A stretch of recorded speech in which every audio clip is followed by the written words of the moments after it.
Un cavalier parmi d'autres à la détente. Moins de 2 mois après l'effervescence des Jeux équestres mondiaux de Normandie, le vice-champion du monde, Patrice Delaveau, a repris le cours normal de sa vie.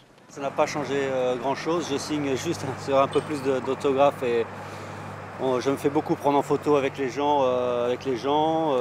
Mais non, pour l'instant, je continue mon métier tel qu'il était et ça n'a rien changé, mais ça va très bien de toute façon. Après 2 ans d'absence, le cavalier normand a décidé de revenir à Saint-Lô cette année, plutôt que d'entamer directement son parcours Coupe du Monde. Cette année, j'ai décidé de refaire un petit peu ce concours que je n'avais pas fait depuis très longtemps pour remettre aussi Lacrymosan en route. C'est la deuxième fois qu'il ressort depuis son accident. Et aussi une jeune jument qui s'appelle Geisha, qui est assez récente dans mon écurie. Donc il fallait aussi que je fasse travailler un petit peu ces chevaux-là. Donc j'ai décidé de retarder un petit peu mon entrée en Coupe du Monde. Ça va démarrer la semaine prochaine à Lyon. Et c'est reparti pour un tour, nouveau circuit Coupe du Monde, championnat d'Europe, Jeux Olympiques de Rio dans 2 ans. Pas le temps de se reposer sur ses lauriers cannais, pas le temps pour Patrice Delaveau d'avoir le blues des Jeux équestres.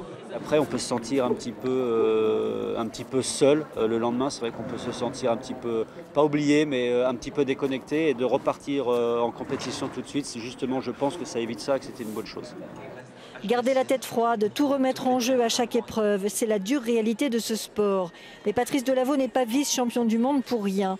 Il l'a encore prouvé devant son public ce dimanche avec sa facétieuse Ornella Mel. Pas de demi-mesure, à Saint-Lô comme ailleurs, Patrice Delaveau est juste un très grand cavalier.